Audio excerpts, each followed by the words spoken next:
Mercredi dernier, on avait rendez-vous au CHU pour rencontrer la gynécologue qui va nous suivre pendant tout le parcours et qui va procéder à l'insémination. On a pu y aller toutes les deux.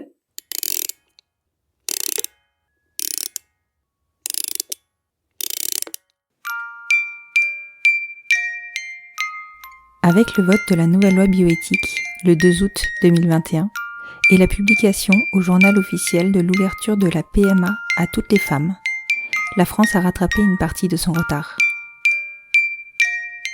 Vous écoutez un des épisodes fil rouge du podcast Les enfants vont bien, dans lequel je vous invite à vivre le parcours PMA en France de deux futures mamans, Léa et Caroline. On a pu entrer dans le CHU à deux. On a été accueillis par une interne très gentille. Elle nous a fait entrer dans cette petite salle. Elle nous a posé donc plusieurs questions. Elle nous a demandé d'abord qui est-ce qui allait recevoir le don. Après, elle avait sur son ordinateur tout notre dossier que le professeur que l'on avait rencontré au SECOS avait créé. Donc nous, elle a toutes les informations, mais elle nous a quand même redemandé plusieurs choses. Notamment sur nos antécédents médicaux et sur ceux de notre famille, à Caroline et à moi. Elle nous a posé quelques questions pour compléter un peu ce dossier. Donc sur nos antécédents, elle nous a posé des questions du genre est-ce que vous fumez, est-ce que vous buvez du café, du thé, enfin plein de questions comme ça, voilà, pour compléter. C'était vraiment un recueil de données très très large. Donc ces questions, elle les a posées aussi bien à Léa qu'à moi. On s'est demandé pourquoi d'ailleurs. Pourquoi est-ce qu'elle les posait à Caroline ? On s'est posé la question et on s'est dit que c'était super chouette parce qu'au moins ça impliquait les deux et on a trouvé ça cool. Ouais, parce qu'elle a demandé par exemple s'il y avait des cancers du sein, des ovaires. Elle a d'abord posé cette question à Léa et elle m'a posé aussi cette question pour savoir si dans notre famille proche, des tantes ou des grands-parents pouvaient avoir eu des cancers de ce type. Et voilà, c'est vrai qu'on était un peu surprise qu'elle me pose aussi cette question, mais c'est bien, du coup je me suis sentie bien concernée aussi. Donc ça, c'était avec l'interne. Ensuite, il y a le gynécologue qui est arrivé, qui a pris donc la consultation en route. Là, elle nous a un petit peu expliqué comment se passait une insémination. Donc, elle a commencé vaguement à parler des stimulations hormonales par piqûre, des contrôles qu'il faudrait faire par prise de sang et échographie pour voir le nombre de follicules qu'il y avait. S'il y en avait trop, du coup, ce serait pas possible de procéder à l'insémination puisque risque de grossesse multiple. Elle nous a quand même demandé est-ce que vous seriez contre une grossesse gémellaire ou pas. On s'est regardé. Ouais, non. On s'est regardé. Et puis là, on a dit qu'on n'était pas, puisqu'on nous donnait le choix, on n'avait pas envie d'une grossesse gémellaire. On a dit qu'on préférait qu'il n'y en ait qu'un. Après, tu vois, si lors de la stimulation, ils nous disent il y a 2 follicules, qu'est-ce qu'on fait ? Moi, je pense que j'aurais envie de dire on tente parce que bon. Après, le risque qu'il y en ait 2, c'est pas non plus. Je sais pas, mais t'avais combien de follicules, toi ? C'est bon, ça nous fait flipper du coup. Bon, du coup, on sait pas trop, mais en tout cas, ça nous fait vraiment flipper d'avoir des jumeaux. Elle a pas trop expliqué. Elle a dit s'il y en a 3, on vous fera pas, mais 3 qui sont communs en fait, parce que des follicules en fait, on en a plein, mais il faut qu'ils soient d'une bonne taille pour qu'ils soient comptés comme un follicule viable. Donc oui, je crois qu'elle nous a dit au bout de 3, il y a trop de chances de risque de grossesse multiple, pas de jumeaux mais vraiment multiple. Et là, elle a dit on ne prend pas le risque. Oui, c'est ça. Voilà. En tout cas, elle a dit que la stimulation, ce serait à peu près 10 jours. Entre 7 et 12, en fait. Ça allait dépendre comment j'allais réagir. Elle nous explique un petit peu, mais ça reste quand même assez flou et rapide. Nous, on pose pas spécialement non plus trop de questions parce que on se dit que on s'y intéressera à ça au moment voulu. Moi, je me suis dit, ok, étape par étape. Je poserai beaucoup de questions la deuxième fois qu'on se rencontrera. Elle m'a expliqué qu'elle allait faire là sur moi le geste en fait de l'insémination à blanc pour voir si elle arrivait à procéder à cet examen-là. Et donc du coup, je suis allée donc de l'autre côté du rideau.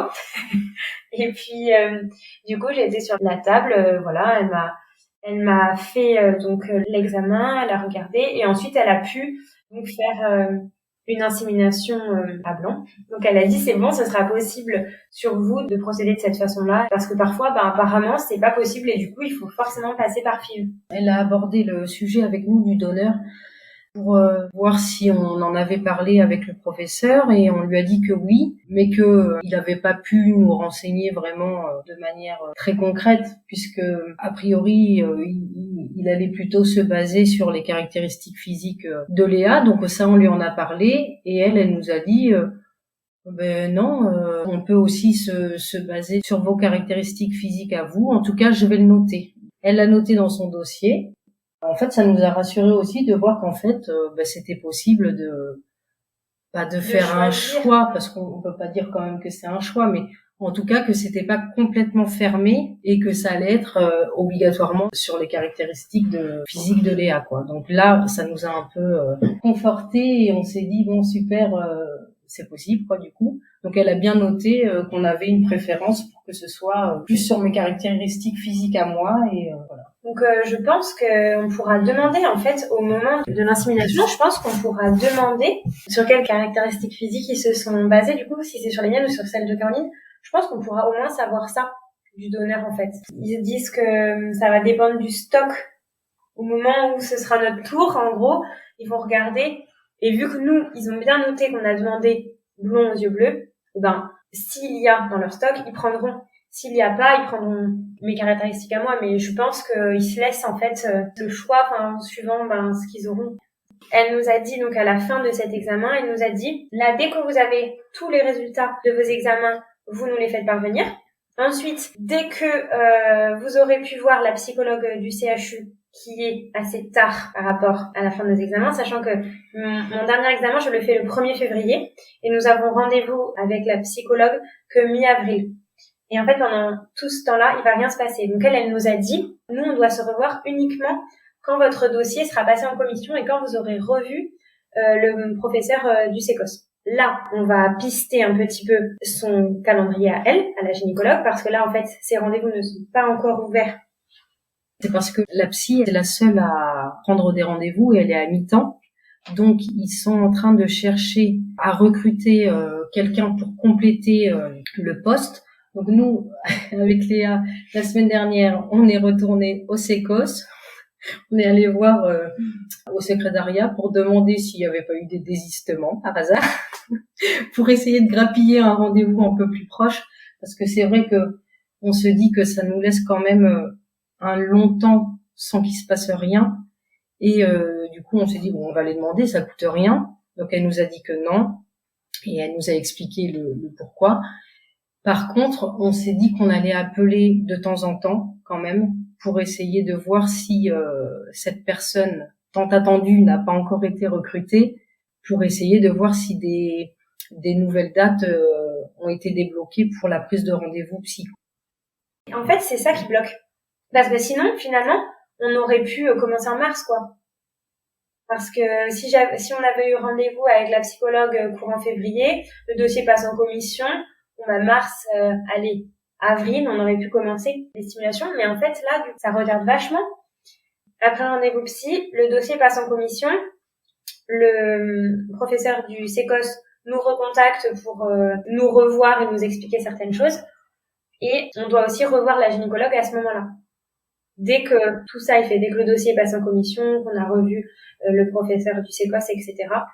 Donc là, nous, on doit attendre que son planning soit ouvert, et donc on doit prendre rendez-vous avec elle pour fin mai, parce qu'il y a une commission qu'une fois par mois, donc les dossiers sont étudiés une fois par mois. Donc comme nous, on a rendez-vous mi-avril, on se dit que le dossier passera certainement en commission en mai. Du coup, c'est pour ça qu'on ne peut pas l'avoir en fait avant fin mai.